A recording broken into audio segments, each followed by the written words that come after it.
Hi, my name's Megan. What's your name? Joe, Joe, nice to meet you. Can you tell me a bit about why you're here? What led you to come here today? I'm here because I don't like people saying that people who express their right of freedom of free speech are haters of America.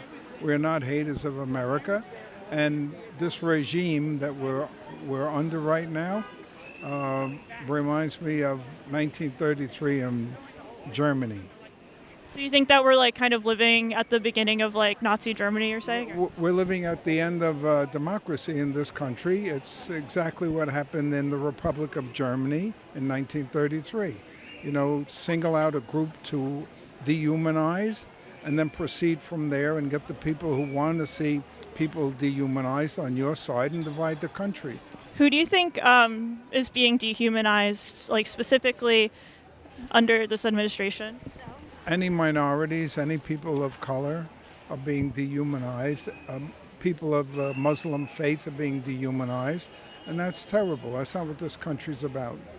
In terms of like people of Muslim faith, is that referring to Trump supporting Israel's war in Gaza, or?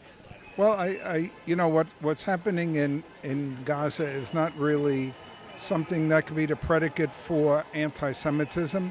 It's people who are opposed to genocide and a war in Palestine where other people take your country over. It's just the way it's being portrayed is all wrong. Or can you elaborate a bit more on that? Like, what do you mean by the way it's been portrayed? Well, over in Columbia University, there were people who were standing up against genocide and for a separate state for Palestine. And the antithesis of that was that it was constructed as anti-Semitism, which it was not. And that's all wrong. That's completely wrong. So I was just wondering, you mentioned free speech is like one of the reasons that you're here. There have been a lot of discussions about, crackdowns on free speech and also political violence in this country. I was curious, like, what your reaction was maybe to the assassination of Charlie Kirk. Well, look, there's no excuse for violence no matter what side it's on. So I don't think that's something that anybody should relish the thought of. That man had a family, he had his own views. Like here, you could disagree with the views we express, but you don't take actions like that. So even though I wouldn't agree with anything that man said, I do think it's important to realize that he had the right to say it. And that kind of reaction is just not acceptable conduct in this country, or it wasn't before. Unfortunately, it's kind of encouraged. I was curious, like, what do you hope comes from this protest, or like the No Kings protest generally? What specific actions would you like to see the Trump administration take? Oh, I'd like to see the Trump administration be a little bit more liberal. It's not a dirty word in the treatment of people in this country, citizens of this country, and I don't see that happening. I see a takeover, a military takeover in this country similar to what has happened in other fascist countries. So I would hope he would change his tune. I don't see that happening. And I'm afraid he may want to do more damage to our Constitution and seek a third term. You think he's going to seek a third term? I think he will. If he can get away with it, he will. He's expressed his opinion that Americans like dictatorships, and he's put himself in that spot. So kind of tells you where his head's at. Who would you ideally like to see like on the Democratic ticket in 2028? I would like to see a street fighter like Cory Booker, because I think Cory Booker would not put up with any of this nonsense. He's not, let's say politically correct. He's going to go right back at this guy. And that's the kind of guy you need. You can't have a guy who just accepts this nonsense and doesn't speak back. Cory Booker would speak back very forcefully. What are some things that Cory Booker has done that maybe make you feel like he's a good person to oppose Trump? Well, he's run a major city. He's an excellent senator. He's educated enough that I think, and he's got the courage to stand up to people. That's what I think is important that he's done. Plus, what did he spend? 26 hours on the floor of the United States Senate trying to make a point? That's what has to happen here. That's what's happening here today. Same thing. He was recently like interviewed about taking donations from AIPAC, I was curious, like, what you think about, the future of Democrats taking money from AIPAC, whether you think that they should stop doing so. A lot of people in the Democratic Party are demanding this. Well, I listen. All of these elected officials need to stay in office in order to effectuate the changes that they believe in. And if that means that they're taking money from various groups, sometimes what they'll do is they'll take money from the people supporting the right, people supporting the left, and they do what they want anyway. They do what they think is right. I think Cory Booker is that kind of guy. And just, sorry, one last question. I don't want to keep you. I was curious if you've been following, like, the New York City mayoral election and if there's anyone that you support. Well, the one I didn't support, thank God he's out of the race, that was Mayor Adams. I never had any confidence in him. I met him in the Senate when he was in the New York State Senate. I never had any respect for him. Between Mondami and Andrew Cuomo, if either one of them got elected, it would be fine with me. Thank you so much. I really appreciate it. Okay. Thank you. This is like my favorite color, by the way, like mustard yellow. Really? Yeah, That's it's such a good interesting color. because this is actually the only yellow thing that I own. Can you explain to me like the significance of if you want to stand over here, of why wearing yellow today? Well, yellow is and has been apparently for a long time. I just learned this yesterday myself, so I can say that yellow is a symbol of people overcoming bad things not just in politics but in history. And where was that? Was that like on the No Kings website or something? It was actually on the No Kings website, so you could find it there yourself. Cool. Are you from this area in Harlem? Well, not from Harlem. I live a little further downtown, but I feel like I'm 83 years old, and I felt like I had to be present finally for something, and this is very important. I'm a historian. Well, I want to say that I used to work for the National Park Service at Independence National Historical Park. I was a historian there, and this is making what's happening to this country, and I used to talk about it. I used to take people around and show them important parts of our historical story, and I can't believe this is happening. So I just felt like I had to be here. And I chose to be here rather than downtown at 42nd Street because it would have been hard for me to get there, hard for me to stand and march and so on. And it was an opportunity to be with neighbors of mine and people that I love and respect. And to me, one of the most important things about the city of New York, the reason I love the city of New York is because there's no group here that's a majority. We're all kinds of different people. And this is an opportunity, if you look around this crowd, to see that. And I love being part of that.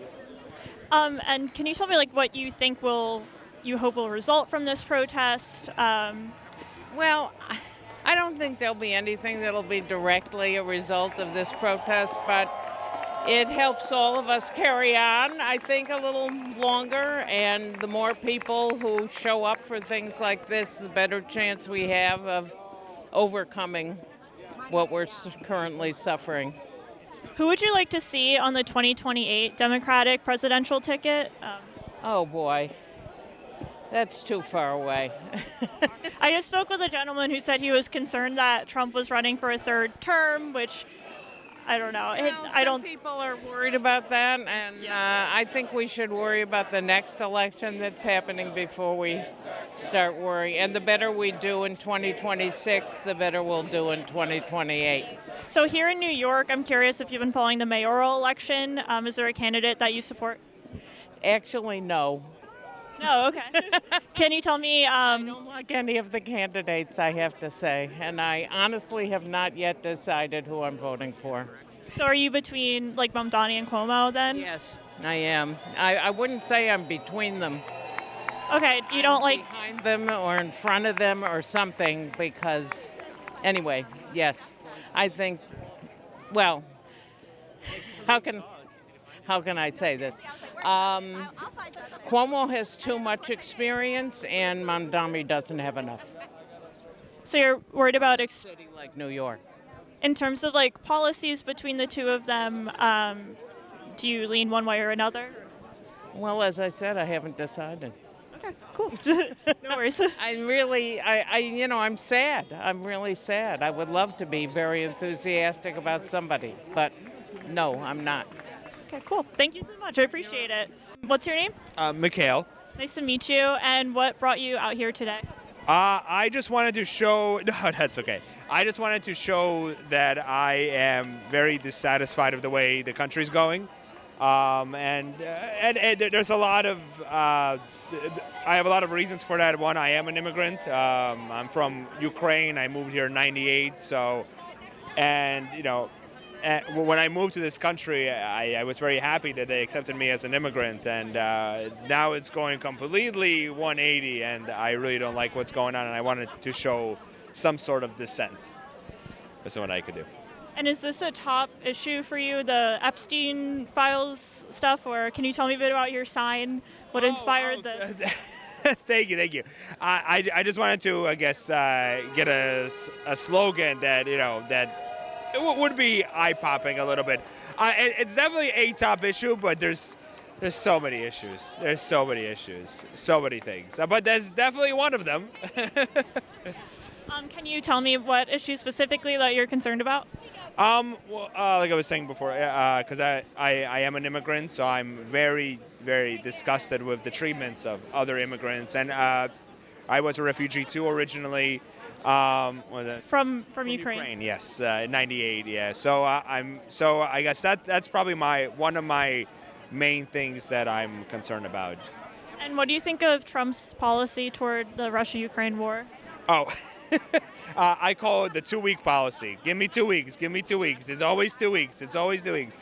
But his love of Putin, or at least seeming love of Putin, or I guess trust of him, doesn't seem like it's gonna get anywhere until Ukraine is get beaten and battered. So you would like to see him send more funding to Ukraine, more like weapons. There was talk of, apparently it didn't end up happening, the U.S. potentially sending the Tomahawk missiles to Ukraine. Some people said they were worried about, escalations obviously from that happening. Like, what do you make of the situation? I mean, look, honestly, at this point in time, I mean, it's already pretty escalated, and the problem is if we don't help Ukraine, then if Putin moves he keeps moving eastward, that's Poland and that's NATO, and then we'll be in the war one way or another. It'll be like another world. Yeah, that'll be World War III. So it's better to help Ukraine now, and if there's an escalation, there's an escalation, but there's gonna be an escalation one way or another. So I think it's better to be proactive about it than reactive. So you'd like to see Trump being maybe more aggressive against Russia? Yes, 100%. I mean, yeah. I mean, not rolling out the red carpet for him in Alaska would help, and just, he keeps saying he'll put tariffs. How about he put tariffs on him rather than put tariffs on other democracies?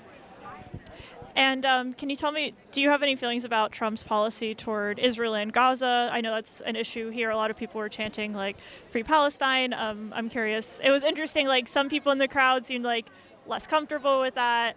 What you make of that?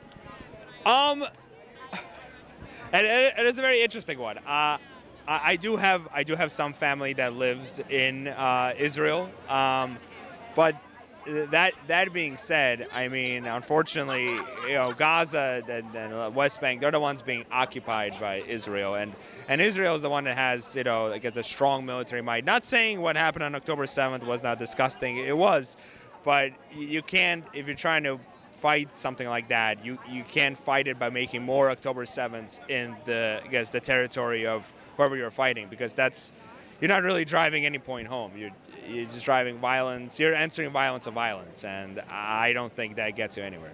Do you have a preferred candidate for 2028 for the presidential election for Democrats? That's a tough one. Preferably somebody progressive, maybe. Honestly, it's... Sorry, I realized yeah. I was afraid. The camera shy, literally. honestly, preferably somebody progressive, maybe like a Zoran Mamdani. I feel, or I guess maybe like an AOC. But I mean, honestly, anybody but Trump. But in general, even the Republican Party. I mean, just what's happened to it. I mean, I never really 100% agreed with it, but what's happened to it now? I mean, it's almost become unvotable. So I don't know, but again, preferably somebody progressive whose policies will help everybody in the country and not divide the country further. Like healthcare and things like that. So your name is Andrea. I'm Megan. Nice to meet you. Can you tell me about how you got involved in organizing this event? Well, I've always been someone who speaks up for justice. In the old days, I used to go downtown, the bigger events. I was Washington, but I can't do that now. I'm not able to, I don't have the mobility anymore. So I started from our neighbors. We started meeting here for other events. And at most we had 80, 90 people. And the same thing, cars honking their horns, all of that. And this time I said, let me register on the No Kings site and make it an official event. And we had well over 1,000 people registering for this. But I had no idea it was going to be like this. I mean, it's fabulous. I'm kind of not as familiar with like how the No Kings organization sort of started. How did you become involved with them? I was always aware of it. We demonstrated in June, the first No Kings event. And I also follow other organizations that are involved, like Indivisible. Indivisible has been very instrumental in organizing and planning for No Kings. So I listened to some of the webinars they had. I listened to ACLU webinar about safety. I mean, I really did my best to prepare for this. I also contacted our local precinct, kept them abreast of what was going on. So they would come, and they've been great. Mostly community service officers. And it's been great. It's just been great. Like I said, from the old days, I've been an activist since I'm a child. That's how I was brought up. So I see your hat here. It says New York Jews for Zoran.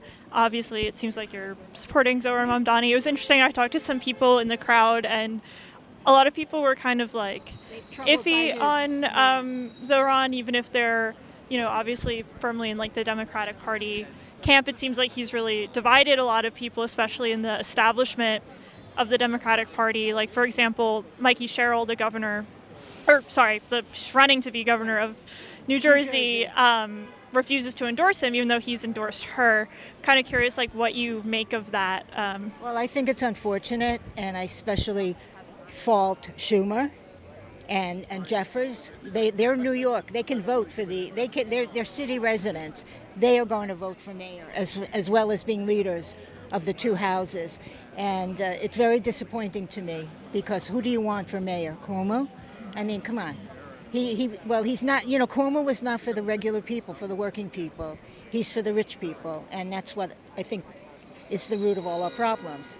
The income inequality. I'm old enough to remember being a young adult in New York in the 70s, and I had an entry-level job, graduating with a BA in liberal arts. I had an entry-level job at a market research company.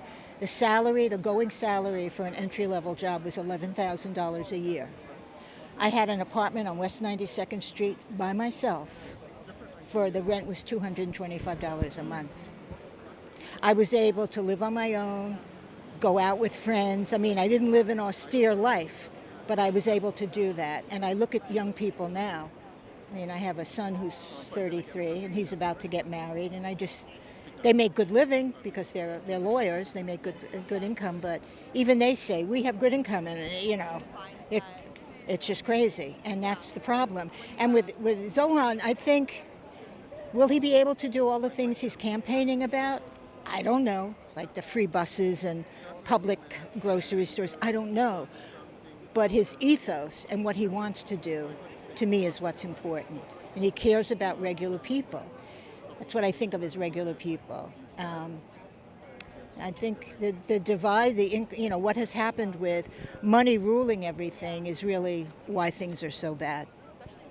And what do you hope will, result from this protest? What are some? You know what they say, if you have, the going thing that is said is that you have 3.5% of the population demonstrating against the current reign, it can turn things around. And that would be about 10 million people out in the streets today. And I think it's possible that we could achieve that here in the States because so many people, twice the amount of registrations for a No Kings, to do a No Kings event, to participate, it's twice what it was in June. So if they estimated 5 million participated in June, we could reach the 10 million. But yeah. It's kind of an interesting observation here. I noticed like the demographic of the protests seem to be like older, maybe generations versus a lot of the like other protests that I've witnessed, like the pro-Palestinian protests tend to be like mostly younger people. I'm curious like what you make of that gender divide. This was not set up as a Palestine protest. Right, That's yeah. number one. It was at No Kings and democracy and all of that issues with the king. But the fact is we started here, look at me, I have a cane now. I can't, I have mobility issues. I was so sorry to miss events that were happening, protest events in Manhattan, because I couldn't walk from Midtown Manhattan down to Union Square. I couldn't do that.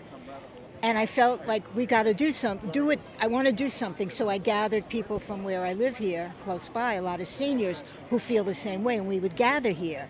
So that's why I'm not surprised that a lot of seniors are here, because it allowed people who can't navigate the subway, who live in Manhattan and can't navigate the subway to get down to Times Square and all that involves. You have to be able-bodied and able to It's like an accessibility issue, you think? So this became a more accessible way to express ourselves. So I think definitely people knew that, and people spread the word. So that's why you see so many seniors. But again, it was not Palestinian. That people chose to say that. That's their right to say that. But that's not how this was set up. Yeah, it was interesting when some people led the Free Palestine chants. There's even a From the River to the Sea chant at one point. You could see some people were definitely a lot of people joined in, but you could kind of see a more divided response. Did you notice that at all? Yeah, because I know people feel like they're not going to vote for Zoran because of what he has said. Like, I want a free Palestine. And that's enough to turn them off to voting for him. I think I'm a longtime member of a synagogue. I'm very Jewish. But the Jewish values are to welcome the stranger and to feed people who are hungry and to help people who are hungry, not to denigrate them or to cause rife between people. So what Israel politically has done, not the people, the government, what they have done is created these divisions that foster violence, and the violence will continue if they don't change their ways. You can't coop up people, not allow them to have freedom of movement, freedom to work, and all those other things that the Israelis enjoy, and not expect someone to say enough's enough. And that comes with violence. So I'm not going to be chanting about Palestine. It makes me a little uncomfortable, but I wouldn't stop someone for chanting. And I believe it's true. They should be free. Thank you so much. I appreciate it. Thank you. All right. My name is Megan, by the way. And Rebecca. Nice to meet you. And can you just tell me a bit about why you're here, how you found out about the event? I found out about the event online. I'm here because I oppose a lot of the things that Trump's doing, especially with immigrants. I teach immigrant youth, and just seeing the things that are happening online, and to actually the students I know and the families I know, it just makes me want to defend what I think is the multicultural, beautiful thing of the United States that I think is important. So, your main reason for being here is opposition to ICE policies, it sounds like? Yes, the ICE policies.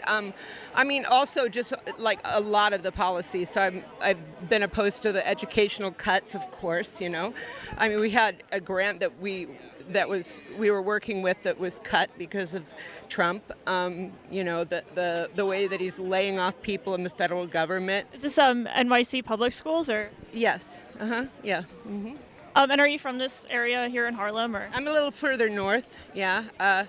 And I teach on 158th Street, so I am kind of in the neighborhood, yes. And I don't know if you've been following like the New York City mayoral election. Is there anyone you're considering supporting for that? Mamdani, I've actually canvassed for him and gone door to door for Mamdani. Oh, you have? Yes. What has been like kind of the reaction, and where did you go? I was really overly. We were here in Harlem going around, and it was pretty positive all around. I mean, a lot of people don't answer their door, but then the ones that they do, they're receptive and listening to you.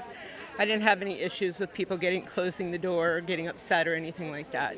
What do you think about like the current school chancellor? Do you think that she's doing a good job? Do you think that she should stay in?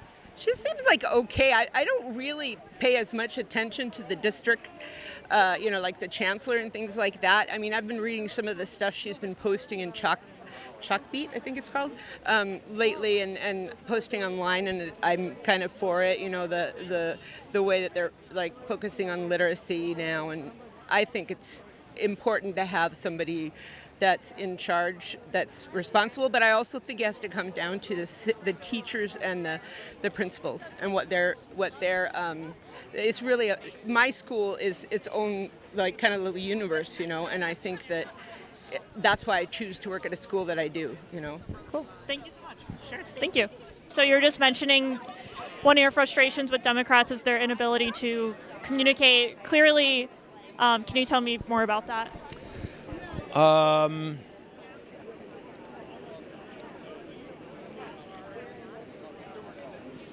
Well, I feel like that there's so many political issues that it's hard to wrap your head around. You could talk about the abuse of the law enforcement. You could talk about, protecting pedophiles. But everybody wants to get to the personal issues for the average voter, which is how do I pay my rent? And to me, the thing that Democrats would have the most success, and Mamdani is proving it, which is, are you having trouble paying your bills? How much do you make? And what I was talking to this other guy about, and he was an interesting guy, his dad was a defense contractor, and his dad was highly corrupt and milking the system. But and so he was very interesting because he was coming from the same place as me, which is, if you want to make it the most personal, why wouldn't you talk about a living wage? How are you going to pay your bills? And that could be Manhattan. I'm sure the people in the middle of nowhere, they have no place to work. I mean, it might be cheaper to live in, a suburb of Ohio or something, but what is your future? What is the future of a kid in this society to get up? And I mean, I was also talking with this guy about these dirty secrets, these secrets that we don't touch because perhaps we would be exposed. But I feel like I live in West Harlem. I talk to black people.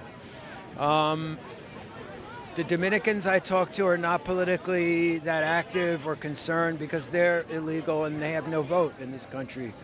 But Wait, sorry. What you mentioned secrets. What were you referring to there?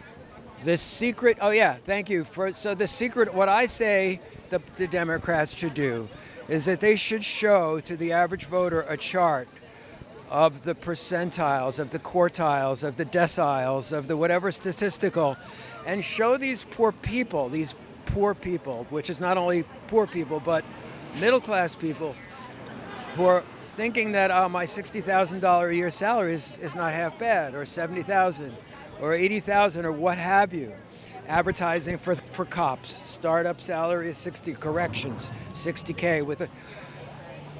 Show them that the lowliest stockbroker, that the lowliest corporate executive in a healthcare company like UHC that's making billions of dollars, and show them that there are people who've got not much, who have the same amount of talents, the same amount of human worth and niceness and being employable, that these poor people are down here making 50 and 60, even 100,000.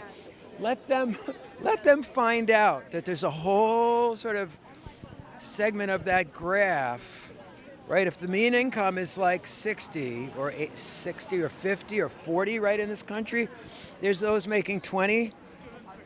That means there's people making millions and $500,000. To live in New York City, what do you have to make to pay the rent in some place in New York City, not even Manhattan? You have to be like, you're talking about what, $3,000 a month rent? Oh, sorry, I'm just fixing the camera here. So to me, it's a dirty secret that nobody's talking about. And I'm not saying class warfare, because that's what the Democrats are accused of. But yes, poor people and middle class struggling, blue collar people who are voting for Trump. They're voting for Trump because they think he's going to be a better deal for them.